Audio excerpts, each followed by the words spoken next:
Welcome all of you. आज के इस वीडियो क्लास में हम ज्योग्राफी के उन महत्वपूर्ण बिंदुओं पर चर्चा करने वाले हैं जिनसे हमेशा आपसे प्रश्न पूछा गया है, और यहाँ पर मैं आज टेक्स्ट में कम बात करने वाला हूँ, मैप के थ्रू ज़्यादा बात करने वाला हूँ। तो आपको क्या करना है कि पहले ध्यान से इसे देखना है और समझना है, और बाद में इसे आप जो टेक्स्ट आपको लिखने हैं तो वीडियो को पॉज करके आप राइट डाउन कर सकते हैं।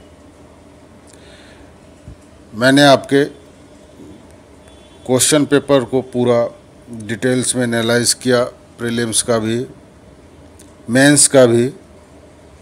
ज्योग्राफी से बहुत ही ज़्यादा प्रश्न पूछे गए हैं, और ज्योग्राफी का कौन सा पोर्शन? ज्योग्राफी ऑफ इंडिया, यानी भारत के भूगोल से प्रश्न ज़्यादा पूछे गए हैं। और उसमें से भी जो भारत का प्राकृतिक क्षेत्र है,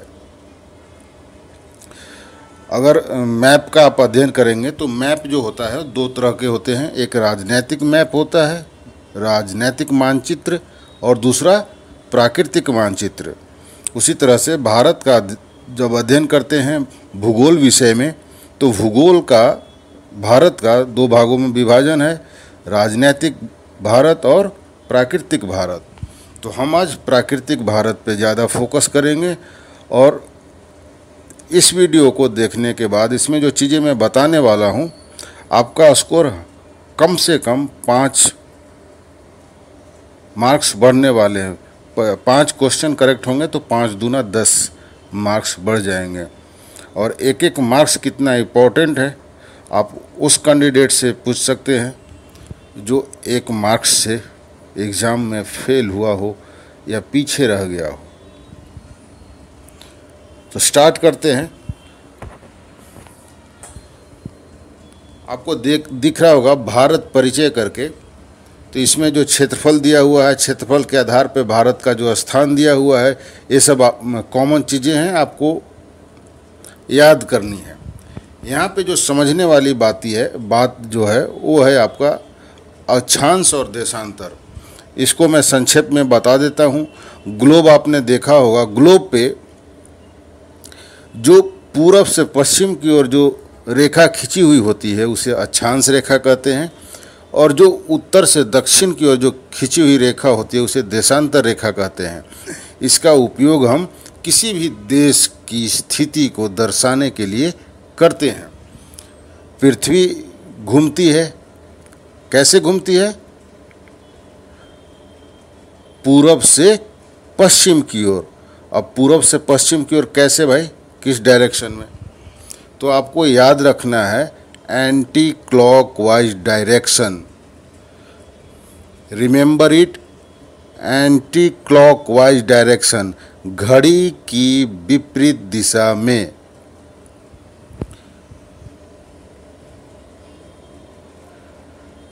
ठीक है? तो अक्षांश और देशांतर रेखाओं के बीच की जो दूरी होती है उससे ही हम किसी भी देश का क्षेत्रफल हम निकालते हैं। तो उनका एक,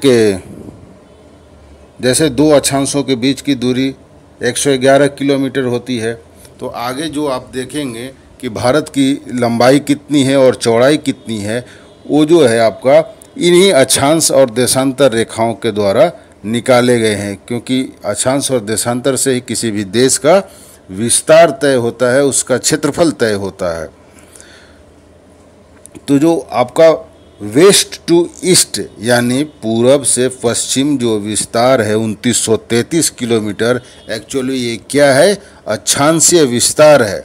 यदि प्रश्न को आपसे घुमा करके पूछा जाता है कि भारत का अक्षांशीय विस्तार क्या है, तो ये क्या है, पूर्व से पश्चिम की ओर, यानी जो चौड़ाई है आपके दिमाग में होना चाहिए कि अक्षांश रेखा कैसे होती है, पूर्व से पश्चिम की ओर।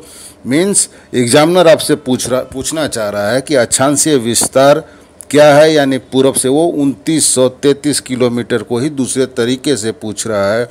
मीन्स इसमें दो क्वेश्चन छुपा हुआ है। वो आपसे जानना चाहता है कि अक्षांश का परिभाषा आपको आता है या नहीं।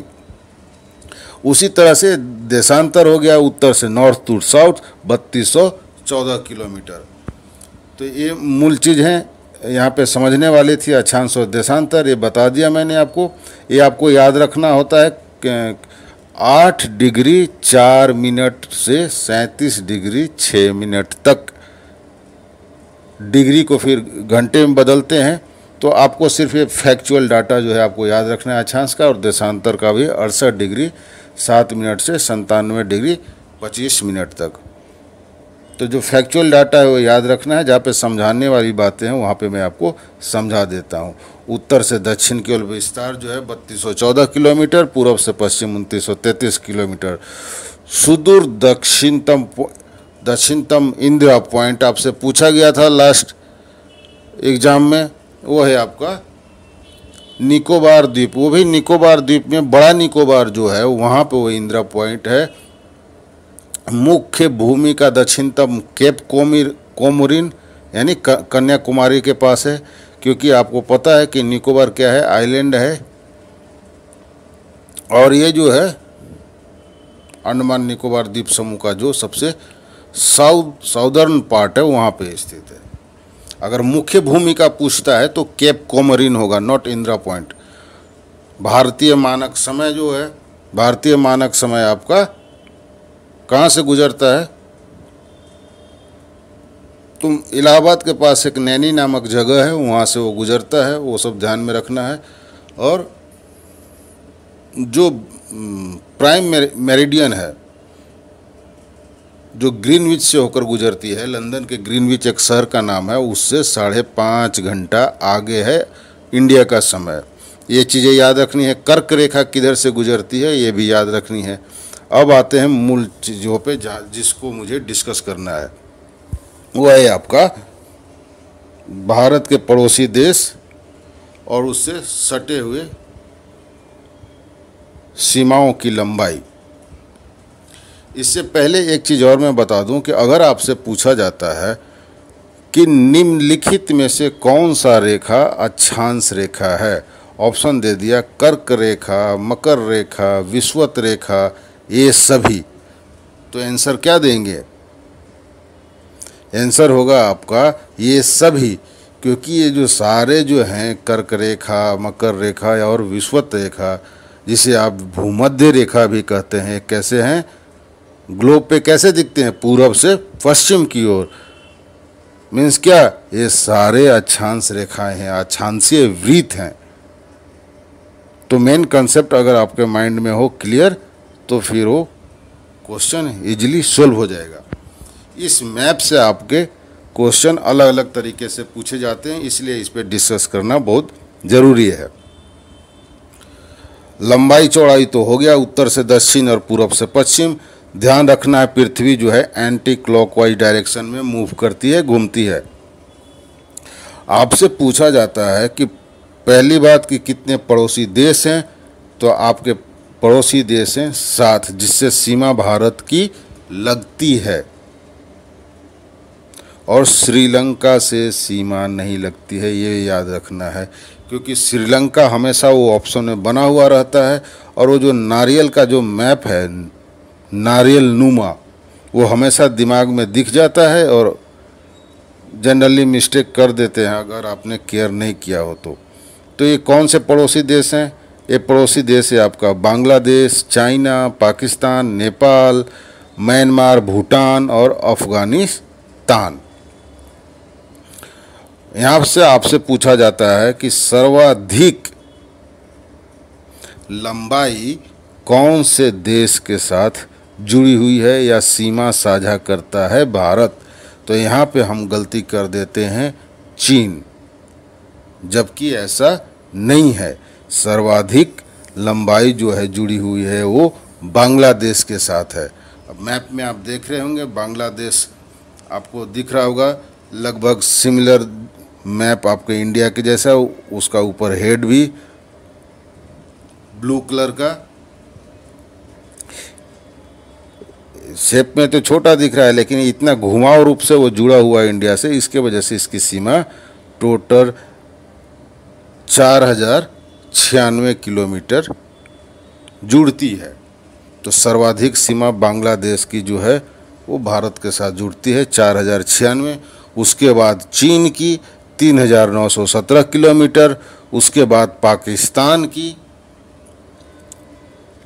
3310 किलोमीटर, उसके बाद नेपाल 1752, देन म्यांमार 1458, उसके बाद भूटान 587 और लास्ट में अफ़गानिस्तान ऊपर में आप देखिए थोड़ा सा पार्ट सट रहा है 80 किलोमीटर।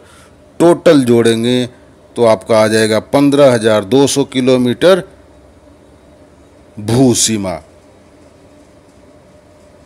देश की दो सीमा होती है, भू सीमा यानी स्थलीय सीमा और जलीय सीमा। तो स्थलीय सीमा हो गई टोटल 15,200 किलोमीटर। ये डाटा आपके सामने जो है वो एनसीईआरटी की डाटा है। और आंसर अगर आप कहीं पे गलत हो रहा है, बोर्ड ने भी आंसर गलत दिया है, तो आप कोर्ट में जा कर के भी इस डाटा को क्लेम कर सकते हैं और कोर्ट आपको डिक्री देगा, आपके आंसर को मानेगा।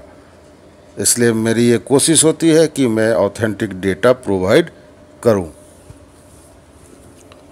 तो ये एनसीईआरटी का डेटा है, आप इसको बाद में राइट डाउन कर लीजिएगा। अभी हम इस पर सिर्फ डिस्कशन करेंगे और समझने की कोशिश करेंगे। नीचे मैप में मैंने एक वी शेप बनाया हुआ है और नीचे लिखा हुआ है 7516.60 किलोमीटर। ये वी जो है नीचे का जो वी शेप नुमा है वो इंडिया का मैप को दर्शाता है। एक्चुअली यह एक जलीय सीमा का सैंपल दिया है मैंने। तो जलीय सीमा हो गई 15,716.6 किलोमीटर और स्थलीय सीमा हो गई 15,200। यानी कि ऐसे भी आप करेंगे तो जलीय आधा 7.5 और उसका दुगना 15। ये एक मोटा मोटी खा हुआ।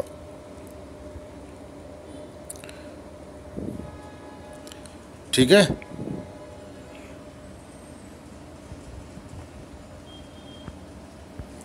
इसके नीचे कुछ डिटेल्स हैं, उसका स्क्रीनशॉट लेकर के आप उसको लिख लीजिएगा याद करने के लिए।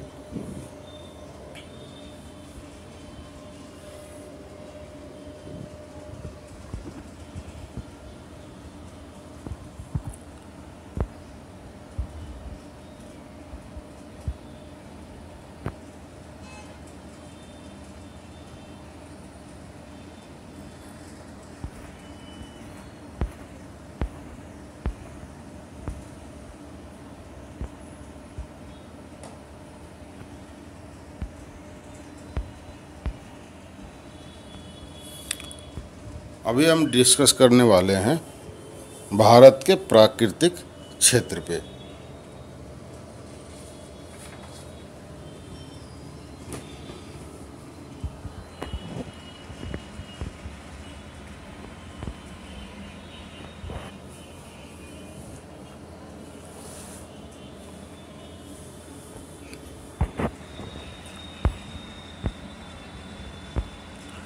तो भारत का जो प्राकृतिक क्षेत्र है, ऊपर का क्षेत्र है हिमालय का क्षेत्र।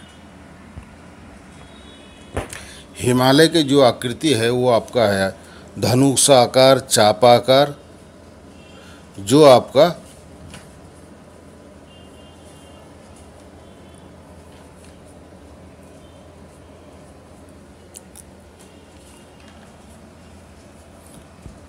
मैप पे ध्यान दीजिए। इसके पीछे एक छोटी सी स्टोरी है, वो बता देता हूँ। पहले वहाँ पे ना टेथिस सागर हुआ करता था, बाद में धीरे धीरे वो मलबे से वो भरता गया और उत्थान की प्रक्रिया हुई। अब ज्योग्राफी में डिप में पढ़ेंगे, जिनका ऑप्शनल विषय है होता है या जिन्होंने ऑनर्स किया होगा उनको पता होगा या उनको पढ़ाया गया होगा, जिससे उत्थान की एक प्रक्रिया शुरू होती है और बाद में वो धीरे धीरे वो हिमालय पर्वत का निर्माण होता है। तो वहाँ पे आपको नहीं जाना है, आपको पढ़ना है जनरल स्टडी के पॉइंट ऑफ व्यू से। तो फिर वहाँ पे ना 4 तरह के हिमालय का निर्माण होता है। एक है तिब्बत के उधर का आउटर पार्ट जिसे हम ट्रांस हिमालय कहते हैं। एक है उसके पहले का जिसे महान हिमालय यानी मेन हिमालय कहते हैं। देन मध्य हिमालय, और सबसे इधर नीचे की तरफ है वो है शिवालिक। हिमालय की जो औसत ऊंचाई है वो है 6000 मीटर। और इसका जो विस्तार है, अब मैप देखिए,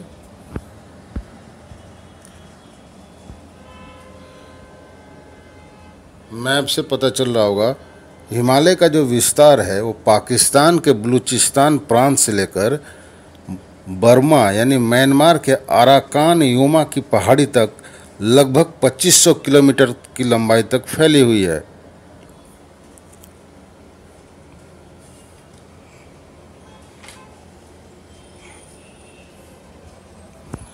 ये है आपका मेन हिमालय का। अब जो माउंट एवरेस्ट है, माउंट एवरेस्ट को पहले शेरपा के नाम से जाना जाता था। इसकी ऊंचाई जो है वह 8848 मीटर है, जिसे नेपाल में सागर माथा के नाम से जाना जाता है। एवरेस्ट का पहले जो नाम था वो था शिखर 15। एवरेस्ट का पूर्व नाम शिखर 15 था। भारत में हिमालय की सबसे ऊंची चोटी कंचनजंगा है भारत में, जिसकी ऊंचाई कितनी है 8598 मीटर, सिक्किम में स्थित है। भारत की सबसे ऊंची चोटी K2 जो काराकोरम पर्वत श्रेणी की चोटी है, वर्तमान में पाक अधिकृत कश्मीर में स्थित है। 2 पॉइंट ध्यान देने वाली है। भारत की सबसे ऊंची चोटी तो K2 भारत में स्थित, चूँकि POK है पाक ऑक्युपाइड कश्मीर में, तो इस तरह से यहाँ पे थोड़ी सी बारीकी है, इस बारीकी को हम ध्यान में रखेंगे। भारत की सबसे ऊंची चोटी तो K2 और भारत में स्थित कंचनजंगा। क्लियर? गॉडविन ऑस्टिन की ऊंचाई जो है वो 8611 मीटर है। माउंट एवरेस्ट पे जो पर्वतारोहण किया जाता है वो है आपका नामची बाजार, एक जगह है नेपाल में, वहाँ से किया जाता है। माउंट एवरेस्ट को तिब्बत में चोमोलुंगमा कहा जाता है। ये चीज़ें इसलिए बता रहा हूँ कि एग्ज़ाम्स में मैंने देखे कि पूछ दिया आपको कि ब्रह्मपुत्र नदी को इंडिया में आने से पहले क्या कहा जाता था, इस तरह से, इसलिए मैंने इन सब चीज़ों को बताना ज़रूरी समझा। अब जहाँ पे भी जो हिमालय पर्वत होते हैं और अदर और कोई भी पर्वत होते हैं तो दर्रे होते हैं, पासेज होते हैं जो रास्ता का काम करता है। तो उसमें से कुछ प्रमुख दर्रे हैं। जोजिला बुर्जिल, जोजिला कश्मीर में, बुर्जिल कश्मीर में, शिपकिला हिमाचल प्रदेश में, नाथुला और जैलेपला सिक्किम में, लिपुलेख उत्तरांचल में। यहाँ पे नोट करने वाली बात है कि काराकोरम पर्वत श्रेणी को बैकबोन ऑफ हाई एशिया कहा जाता है। बोमडिला जो दर्रा है, पास है, वो अरुणाचल प्रदेश में स्थित है। मोटा मोटी ये आपका हिमालय का एक परिचय हो गया। हम अब नीचे की तरफ आते हैं।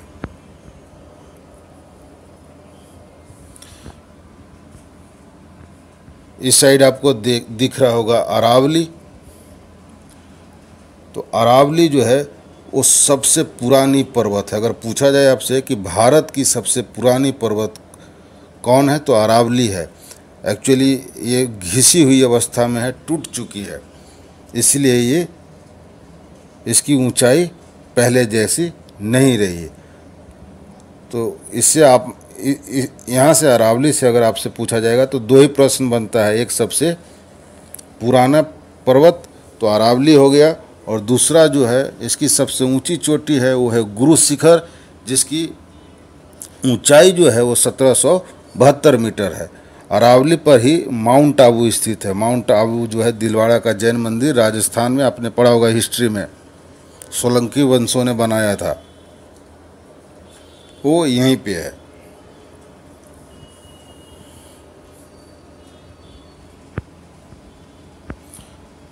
उसके बाद दिख रहा होगा सतपुड़ा। सतपुड़ा जो है, सतपुड़ा की रानी बोलते हैं पचमढ़ी को, आपने पढ़ा होगा सतपुड़ा के घने जंगल, नींद में ऊंधे हुए से अनमने जंगल, इस तरह की एक कविता थी। तो जंगल की गहनता इतनी अधिक थी कि उस समय लिखा गया था। लेकिन मैं जब सतपुड़ा गया तो वहाँ देखा कि जंगल तो हैं, लेकिन वो नींद में उगे हुए से अनमने जंगल नहीं है। मैं धूपगढ़ की चोटी पर भी गया था, वहाँ से सीन तो अच्छे दिख रहे थे सब कुछ, लेकिन वो जंगल नहीं रहे जिसकी चर्चा उस कविता में की गई है। खैर, सतपुड़ा की जो सबसे ऊंची चोटी है वो धूपगढ़ है। उसकी सबसे ऊंची चोटी धूपगढ़, ऊंचाई है 1350 मीटर। और यहाँ पर देखिएगा जो विंध्य पर्वत है यानी विंध्याचल, यह जो है भौगोलिक रूप से भारत को दो भागों में डिवाइड करती है, उत्तरी भारत और दक्षिणी भारत। अगर आपसे पूछा जाए कि भारत को दो भागों में कौन विभाजित करता है तो उत्तरी विंध्याचल पर्वत होगा, विंध्य पर्वत श्रेणी होगा।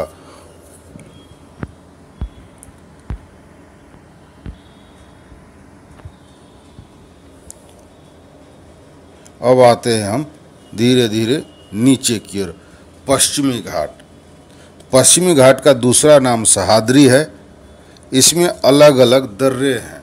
दर्रे यानी पासेज हैं इधर से उधर गुजरने के लिए।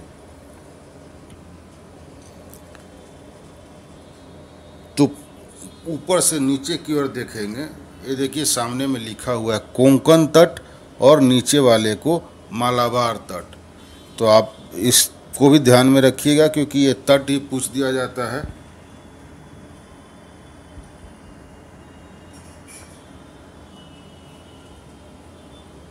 कोंकण तट और मालाबार तट।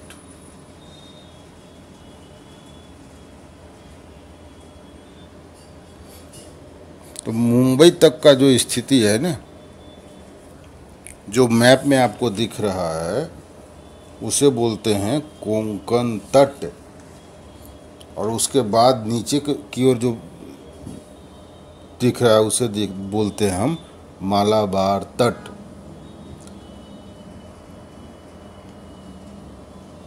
ठीक है। ज्योग्राफी भाषा में अगर बोले तो इसे बोलते हैं कि नर्मदा नदी से केरल के उत्तरी भाग तक जो तट दिख रहा है ना, वो है आपका कोंकण तट, और फिर वहाँ से कन्याकुमारी तक का जो तट दिख रहा है वो है आपका मालाबार तट। नर्मदा नदी से केरल के उत्तरी भाग तक कोंकण, और उसके बाद यानी कि केरल के उत्तरी भाग से कन्याकुमारी तक मालाबार तट। यहाँ पे हम दर्रा की चर्चा कर लेते हैं।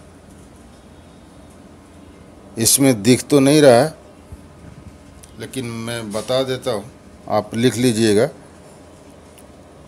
पश्चिमी घाट में 3 महत्वपूर्ण दर्रे पाए जाते हैं जिसको बोलते हैं हम थाल घाट, भोर घाट और पाल घाट। थाल घाट क्या करता है, एक रास्ता है, सड़क है जो मुंबई से कोलकाता के बीच को जोड़ता है। भोर घाट जो है मुंबई और चेन्नई को जोड़ता है, और पाल घाट जो है केरल और तमिलनाडु को जोड़ता है। और यहाँ की सबसे ऊंची चोटी जो है, यहाँ पे नीचे आइए,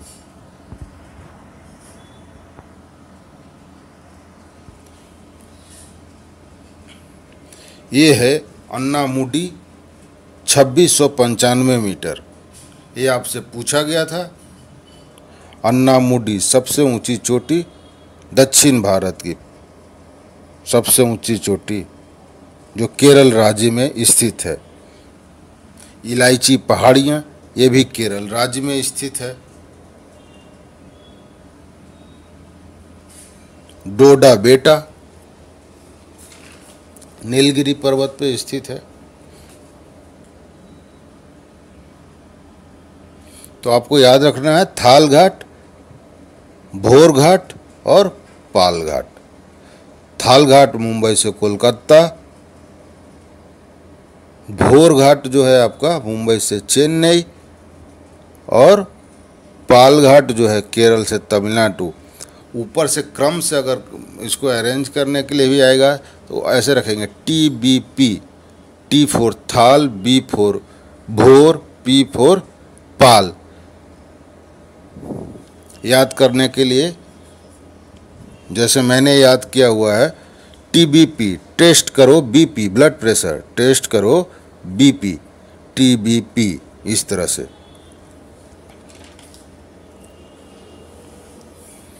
अब आते हैं थोड़ा पूर्वी घाट की तरफ।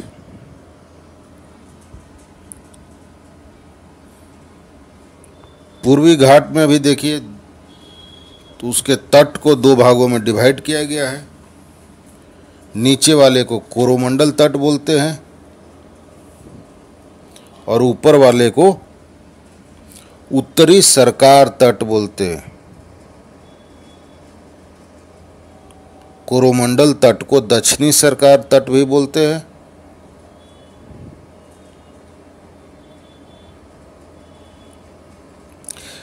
तो कन्याकुमारी से लेकर विशाखापत्तनम तक का जो तटीय भाग है उसे कोरोमंडल तट कहते हैं या दक्षिणी सरकार तट कहते हैं।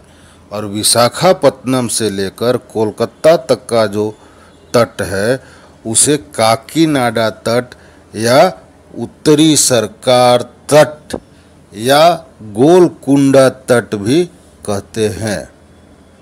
ठीक है।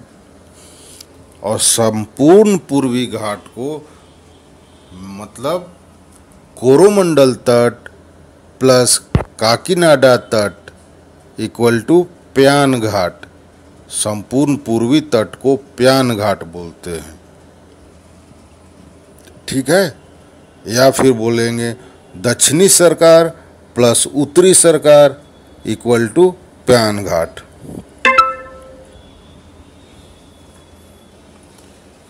यहाँ से जो जो चीज़ें बन सकती थी उस पर डिस्कशन कर लिए।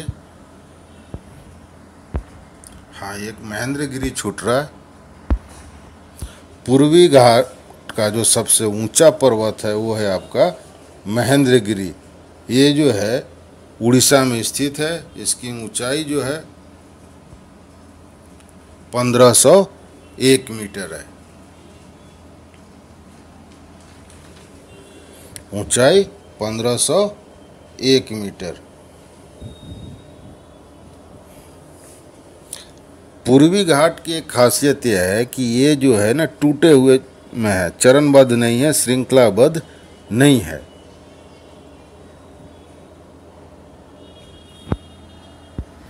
और दूसरा नीचे में देखेंगे आप, यहाँ पे डोडा बेटा पे फोकस कीजिए। नीलगिरी का जो पर्वत है पश्चिमी घाट को पूर्वी घाट से जोड़ता है। नीलगिरी पर्वत यानी ब्लू माउंटेन, इसकी ही सबसे ऊंची चोटी जो है वो डोडा बेटा है।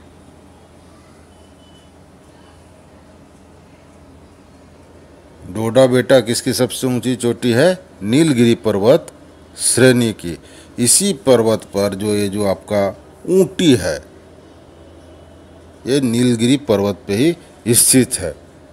और इसी पर्वत के इर्द गिर्द में टोडा जनजाति यानी तमिलनाडु में निवास करती है, पाई जाती है। और यहाँ पे सबसे इम्पोर्टेंट बात कि भारत का जो पहला जैव आरक्षित क्षेत्र है वो नीलगिरी की पहाड़ी ही है। और यह जो जैव आरक्षित क्षेत्र जो है, नीलगिरी जैव आरक्षित क्षेत्र, यह कर्नाटक, तमिलनाडु और केरल तीनों राज्यों के सीमाओं में स्थित है। मैप को ध्यान से देखिए, ये देखिए इसका विस्तार, इसके विस्तार को देखिए। नीलगिरी जैव आरक्षित क्षेत्र कर्नाटक, तमिलनाडु और केरल तीनों सीमाओं में स्थित है। ओके, अब हम लोग फोकस करने वाले हैं अंडमान पे। इधर से भी क्वेश्चन पूछता है।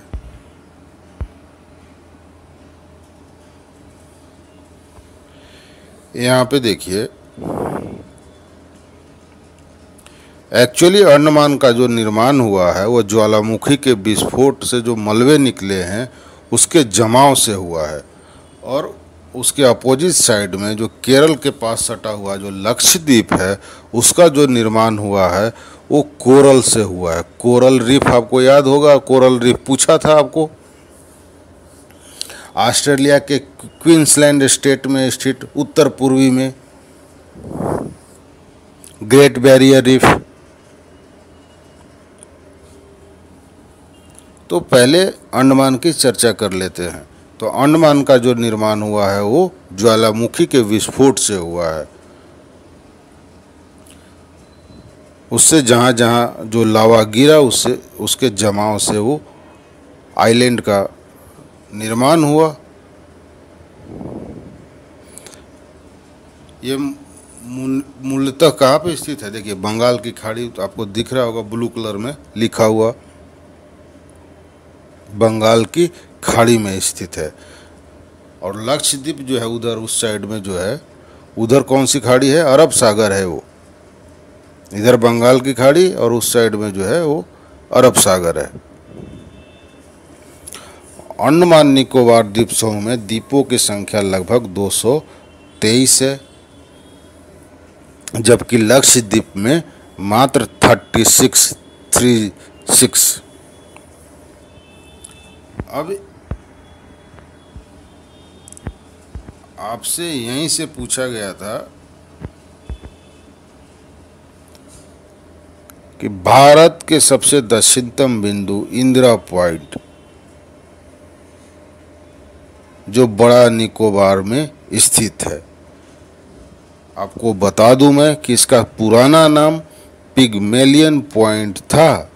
बाद में इंदिरा गांधी ने अपने नाम पर इसका नाम इंदिरा पॉइंट रखा था। और एक इंदिरा कोल जगह है जो सियाचिन ग्लेशियर में स्थित है। सियाचिन ग्लेशियर कहाँ? उत्तर में, सीधा ऊपर चला जाइए हिमालय के पास। एक चीज़ और दिख रहा होगा आपको बीच में, बैरन द्वीप। मैप को ध्यान से देखिए, यह जो है भारत का एकमात्र सक्रिय ज्वालामुखी है। यह मध्य अंडमान एवं दक्षिणी अंडमान से थोड़ा पूर्व में स्थित है।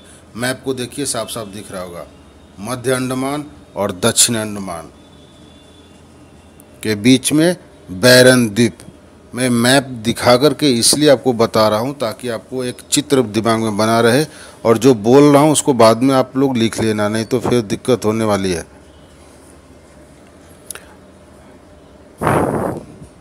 नेक्स्ट पॉइंट, अंडमान निकोबार द्वीप समूह की जो राजधानी है, जो पोर्ट ब्लेयर, आपको पता है ये कहाँ स्थित है? दक्षिणी अंडमान में।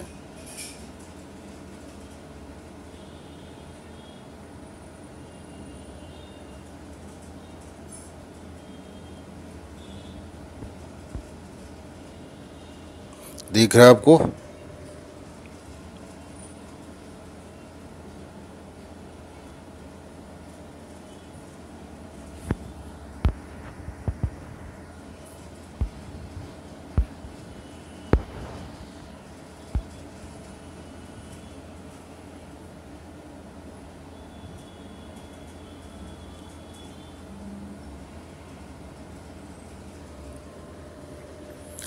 अब यहाँ का सबसे इम्पोर्टेंट प्रश्न जो आपको याद रखना ही चाहिए और गलती नहीं होनी चाहिए, आप रट्टा मार जाओ जैसे याद रखना। 10 डिग्री चैनल, 10 डिग्री जलमार्ग, अंडरलाइन किया हुआ लिखा हुआ है ब्लू कलर से 10 डिग्री चैनल।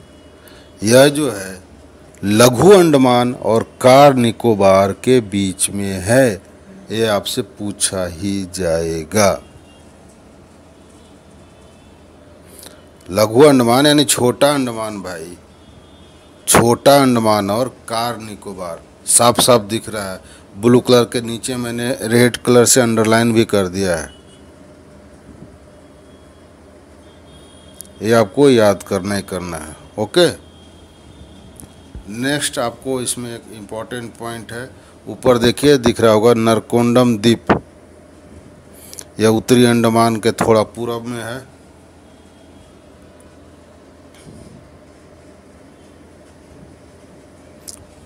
ठीक है, अब इसमें नोट करने वाली बात है, अंडमान निकोबार द्वीप समूह का जो सबसे ऊंची चोटी है उसका नाम है सैंडल पीक। सैंडल पीक जो उत्तरी अंडमान में स्थित है।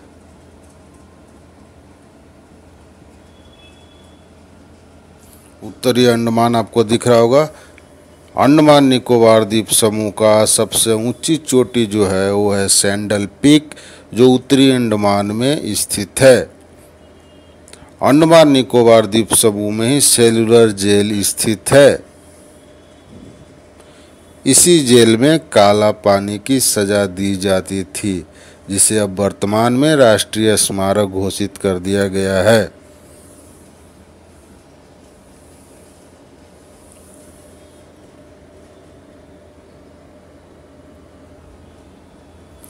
नेक्स्ट पॉइंट लिखिए, यहाँ की प्रमुख जनजाति ओंग, सेंटली और जारवा है।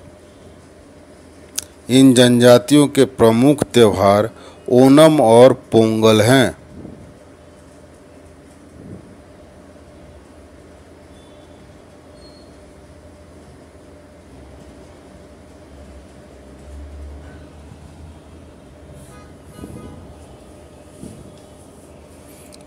और एक चीज़ और लिख लीजिए आप, लक्षद्वीप की भाषा मलयालम है।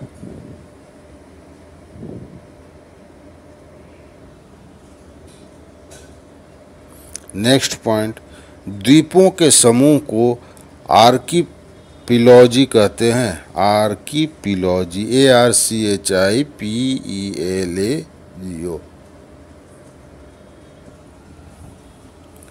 तो यहाँ से जितने प्रश्न बन सकते थे वो मैंने लिखवा दिए। अभी इधर आते हैं,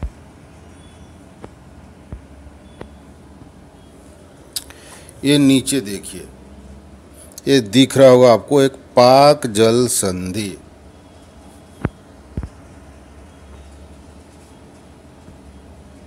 पाक जल संधि, ये जल संधि क्या है भाई, इसे जल डमरू मध्य भी कहते हैं।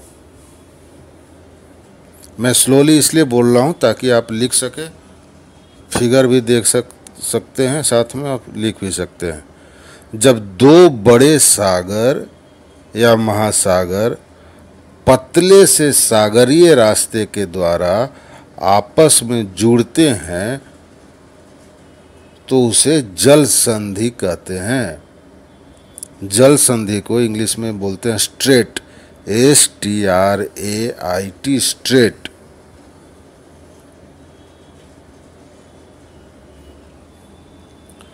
दूसरा पॉइंट है एक स्थल संधि, आइथमस। जब दो बड़े विशाल भूखंड पतले से स्थलीय खंड द्वारा आपस में जुड़ते हैं तो उसे स्थल संधि, आइथमस कहा जाता है। ITHMUS।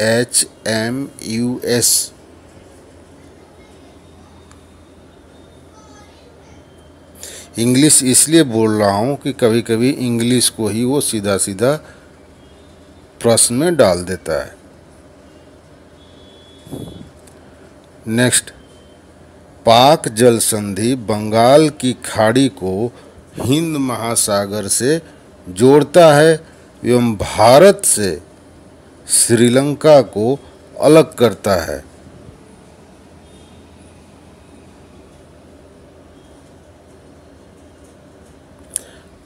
आदम का पुल, नेक्स्ट पॉइंट, जिसे राम सेतु कहते हैं, भारत और श्रीलंका के बीच में है, जो मात्र एक चट्टान रूपी टीला के रूप में मौजूद है।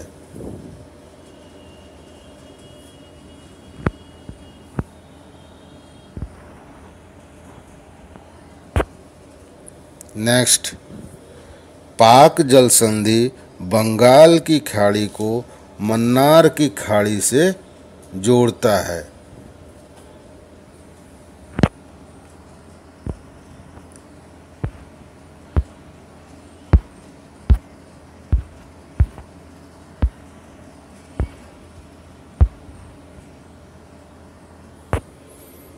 हो गया। अब यहाँ पे देखिए, वन्य जीव अभयारण्य एवं राष्ट्रीय पार्क। आप इस मैप को ध्यान से देखिए, इसमें से एक आपसे पूछा जाएगा। ज़्यादातर आपको कई सारे आते होंगे, कुछ नहीं भी आते होंगे। तो जो आते हैं अच्छी बात है, नहीं आते हैं तो उसको रिवाइज कर लेंगे। पूछा तो आपको इसी में से जाएगा। ऊपर दिख रहा है आपका दच्ची ग्राम, जम्मू कश्मीर में। जिम कार्बेट, उत्तरांचल में, उत्तराखंड जिसे बोलते हैं।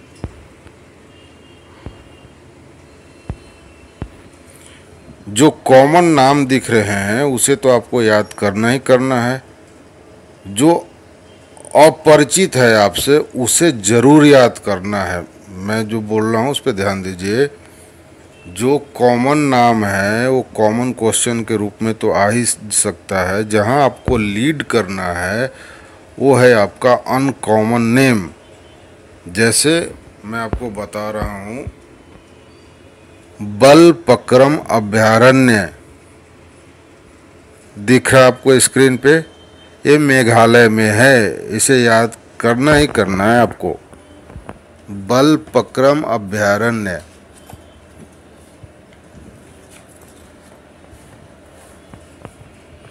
यहाँ बाघ, हाथी जैसा हाथी पाए जाते हैं। बाइसन भैंसा होता है एक।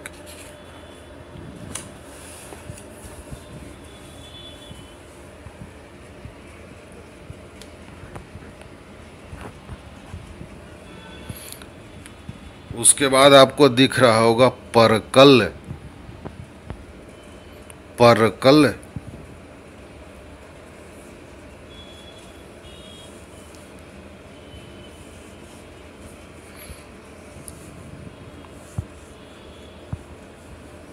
तेलंगाना में है ये। बाघ, चीता और नीलगाय यहाँ पाए जाते हैं। परकल, ये याद रखना ही रखना है।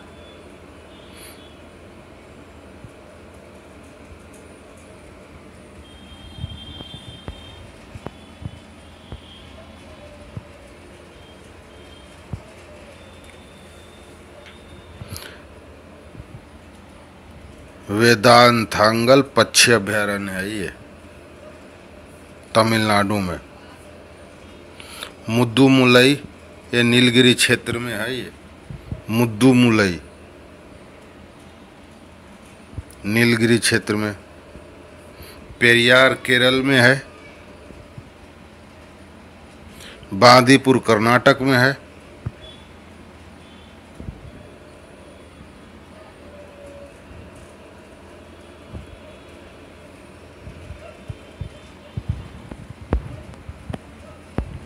गिर वन गुजरात में है।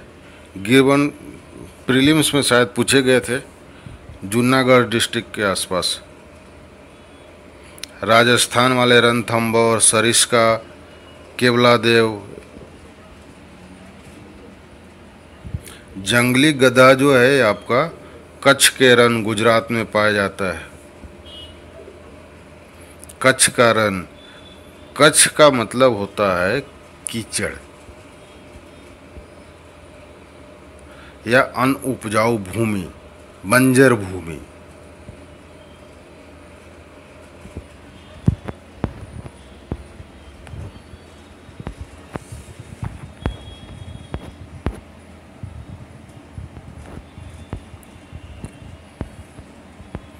ये भी आपको दे देता हूँ, स्क्रीनशॉट करके आप लिख लीजिएगा।